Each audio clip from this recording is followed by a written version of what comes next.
class. Time attack modes have not really been a major concern for him in the past.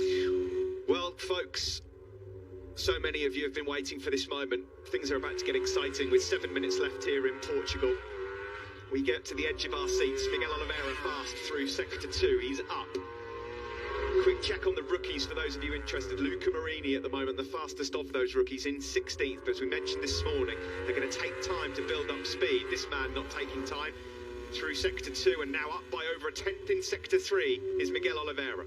Yeah, real strong lap this for Oliveira. Then at the top of the hill, coming through turn 13, just a couple of corners left for him to negotiate this long double right-hander, 14, and then he'll start to wind the power back on and attack this breathtaking downhill turn 15, the final corner. Untouchable here, wasn't he, last November? Blitzed to pole position, then in the race he got the whole shot and nobody saw which way he went. He's just behind the world champion Juan Mir at the moment. Oliveira, then over the line, he does go top, 1:47.03. Great lap time that then by the Portuguese man. He's clear by a couple of tenths. Juan Mir just up ahead of him as well. Thought about moving to turn 1. Rolls and backs out of it, but that's a great time then. Is that already good enough to get him through into Q2? We'll find out shortly. There's a red sector in for Jack Miller in sector 1, but immediately he's lost 2 seconds in sector 2, so something's happened to Miller, maybe a mistake out on circuit. Estimated P1 then for the world champion Juan Mir. You don't very often see Mir when it goes into time attack mode, threatening top spot. It's been a good day for Suzuki. They've been able to utilise that agility and corner speed of that GSX-RR. Shinichi Sahara-san, he looks on. He'll be happy with what his men have done so far today. Everyone except Franco Morbidelli out on circuit with soft rubber. Morbidelli has decided not to for now. Espargaro and Pecco Bagnaia have pulled the pin on soft tyres at the moment. The pair of them have had really rapid first sectors. So Mir still on course for P1. Marquez starts his first flying lap in time attack mode. Do you know what? It's just in your gut. You feel like it's written in the stars that Marquez is going to be in the top 3, if not better, at the end of day 1. Paul Espargaro, his teammates, also going very well. So let's stay with Mir as he heads up towards the final corner here in Portugal. He's got 2 tenths in his back pocket to play with here. All action, aggressive, knee and elbow rubbing on the tarmac for Mir through the final couple of corners. Stands the bike up, wheelie over that crest to the finish line now. He does go top, 1:42.85. He absolutely nailed that last sector as well. Did the 23-year-old Spaniard. Almost half a second clear of Oliveira in second. Yeah, great lap from Mir. Here comes Paul Espargaro. He's going to lift himself up from 18th to 3rd. Excellent. Number 44, a 40.743. Miller also on a very, very good lap, despite his recovering right arm after that arm pump surgery. What, just 10 days ago in Barcelona. Here is the thriller Miller. It was a thrilling last lap duel he had with Franco Morbidelli here last season. Miller got it at turn 13 on the very last lap.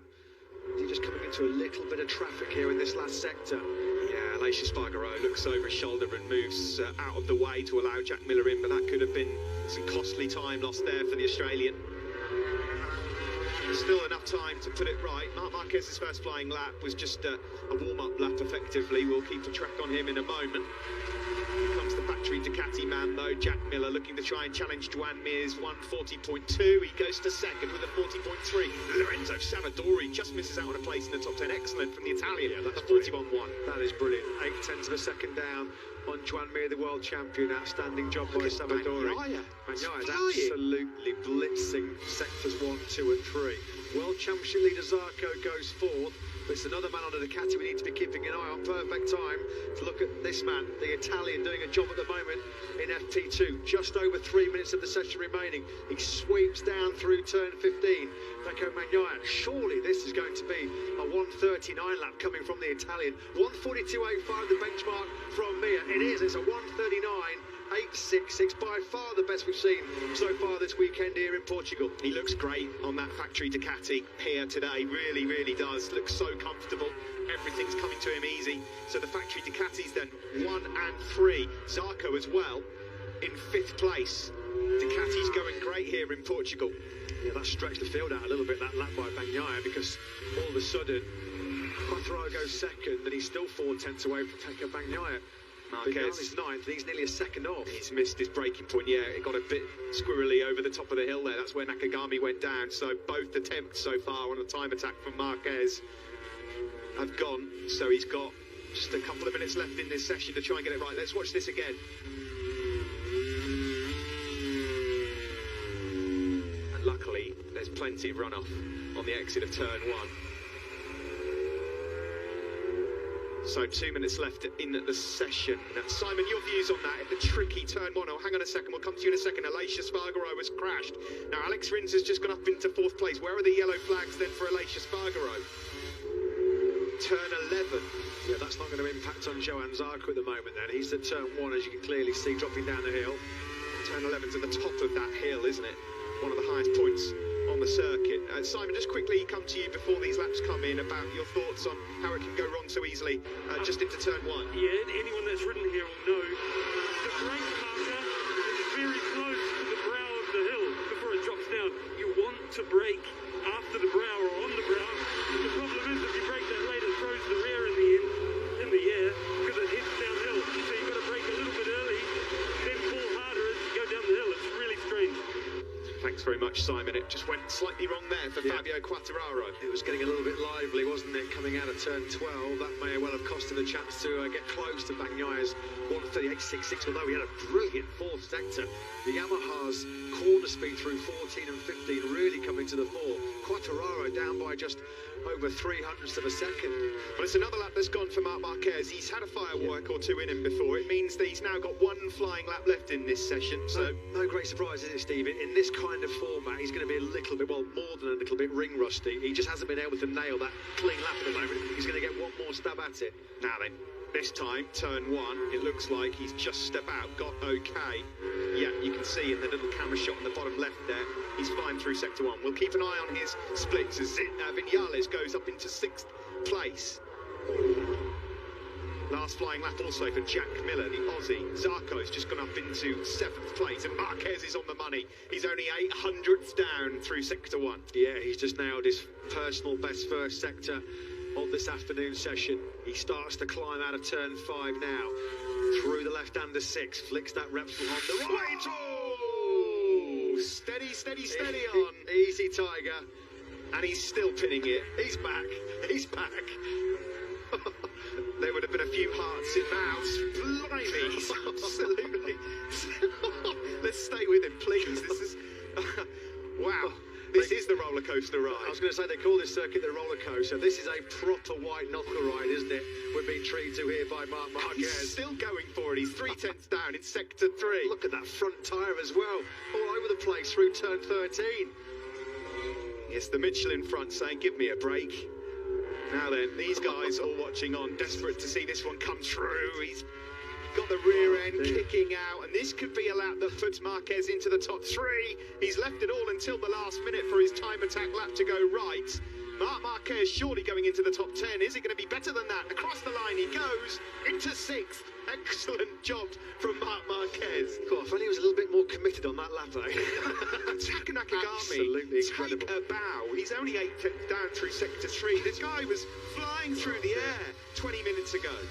Different breed altogether, these guys. An absolute different breed. You cannot compare them to mere mortals. Zarco's going to end the day best of 8th place, and Nakagami's got himself inside the top 10. Take a bow, Taka Nakagami. What a ride, what a performance. Outstanding. Outstanding.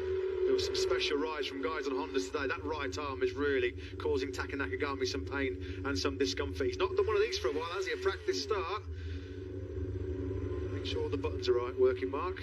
Oh, wow, he's trying to work out. Of course, he's never used his whole shot device, has he? Mentioned this yesterday in the pre-event press conference. Had a long talk about it with the team yesterday. First practice start for Marc Marquez in a long time, and he's absolutely smashed it. If he gets that on Sunday, he'll be delighted. Well, it was a hell-raising lap, wasn't it? Let's just watch the replay then of this from Marc Marquez. This is about to come up through turn 7. Back end all over the plate, and then the front almost gives way. This is the best angle. Wow. He is back. He is back, ladies and gentlemen. That's what we've missed since July the 25th, 2020. All action, all aggression, Marc Marquez. Oh, dearie me. That was up at turn 12, turn 13 as well. I mean, now that doesn't look very good on Zarco. What's happened here? The fire extinguisher's out. Has See, that happened? That's the... it hasn't disengaged, has it? Doesn't look so like it's he was disengaged. probably just getting it ready to do a practice start, and maybe then he started to see the smoke. Jack Miller's taxis are ready to pick him up, to take him back, of course, as ever. Could it be anybody else No, than Jack of Miller to course be not. right on the scene of the crime? Good at the session, that for the Suzuki boys. Excellent. Mir and Rins. What happened to Zarco here This is then? unbelievable. Miller taxis. That's just... he's the man right on point yet again. He could actually start up a new business here, couldn't he, Jack Miller? Miller Taxis is back, and we love it. Pecco Bagnaia ends the session as the fastest man, though. An excellent, excellent job from him. His teammate is his part-time job as the taxi driver, continuing here as he picks up fellow Ducati man Zarco. Simon, what happened there at the start? Any ideas? Guys, every time the factory Ducatis come in, the fairing is so close, the belly pan, to the exhaust that comes out the bottom there, that it smokes. You know, they have to spray it with water, literally every time. I reckon he stopped, and it's probably burst into flames or started smoking, and the old marshals come to rescue him. Yeah, thanks for that, Simon. What a session. Late drama everywhere. Miller Taxis back in action again. This time, Johan Zarco, the grateful recipient of a lift back to the pits. Was it there last year? Alex Rins was stopping for a lift. Yeah. Nobody passed him. I didn't see him because coming over the crest. I know back in Barcelona right now, our social media team are frantically you looking can see for the fire there from the exhaust, exactly what Simon mentioned. Yeah, get ready for the Miller Taxi memes all over social media coming up very, very shortly. It's the fastest taxi ride that Johan Zarco's ever had. Well, that was a very interesting session.